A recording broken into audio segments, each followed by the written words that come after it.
নয়া বন্দোবস্ত, মানে এই শব্দটা বললে এখন মানে লাল জুলাই ছাড়া আমাদের সামনে আর কিছু আসবে বলে মনে হচ্ছে না। মানে শব্দটা অনেক পুরনো, বাট হচ্ছে আমরা এখন এভাবে ইন্টারপ্রেট করি আর কি। ফলে এখন জুলাইয়ের যে লাল জুলাইয়ের 2 বছর হচ্ছে সামনে, আমরা এই সময় হচ্ছে আসলে অনেক হিসাব নিকেশ করার একটা সময় মনে হয়, বাট 2 বছর আসলে কতটা বেশি সময় বা কম সময় সেটা নিয়েও তর্ক আছে।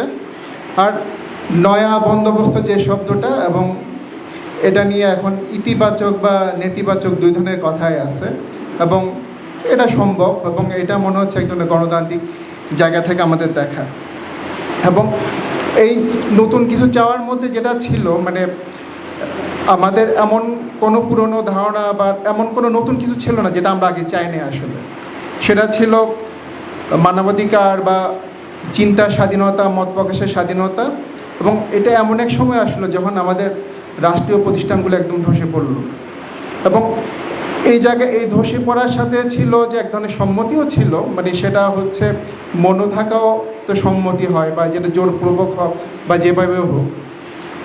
তা আমি এই জায়গায় হচ্ছে আমি যেহেতু সিনেমা নিয়ে একটু কাজ করছি, ফলে হচ্ছে ওইদিকে হয়তো কিছু বলা যায়।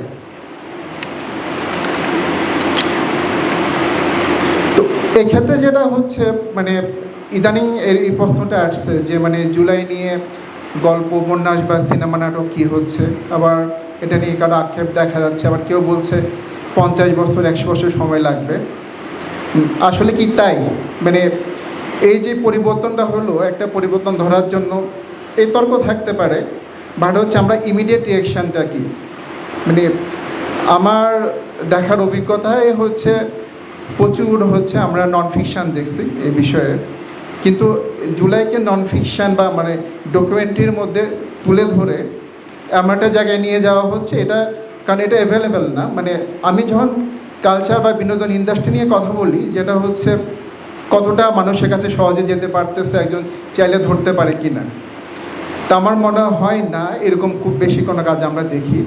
এবং জুলাই নিয়ে একটা সিনেমা আমি দেখছি দেলফি নামে, এবং এটা ভালো ছবি, কিন্তু এরপর আর কোনো কাজ দেখি নাই।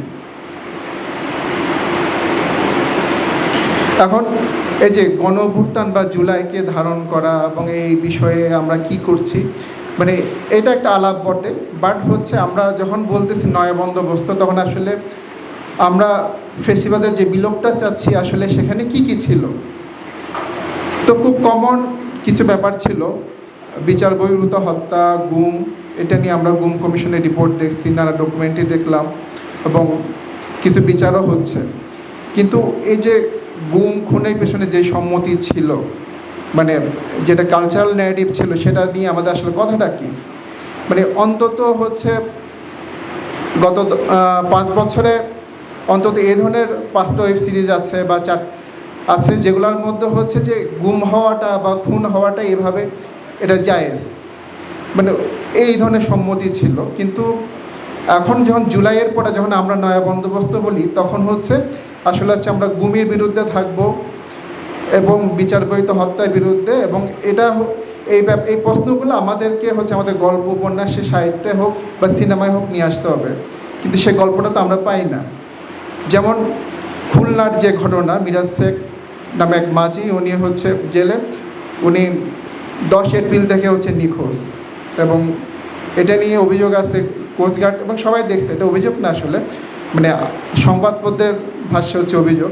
যাই হোক, কিন্তু এই বিষয়ে হচ্ছে কারো কোনো কথা নাই এখানে, বিশেষ করে সরকারের পক্ষ থেকে, এবং এটা দরকারি ছিল। কারণ হচ্ছে এই যে সম্মতি উৎপাদনের যে ব্যাপারটা ছিল, যে ভয়ের ব্যাপারটা ছিল, সেটা কিন্তু এভাবে করলে ফিরে আসবে। আমি তুলনা করছি না, কারণ এটা খুব কম সময় এবং হচ্ছে এবং একটা গণ অভ্যুত্থান বা এই ধরনের অনেক ওলটপালট ব্যাপার থাকে, কারণ একটা জনগোষ্ঠীর বিশাল অংশ তো সম্মতিতে ছিল, এবং সেটা সেই ক্ষেত্রে আমরা আসলে কি করছি, এটা একটা প্রশ্ন।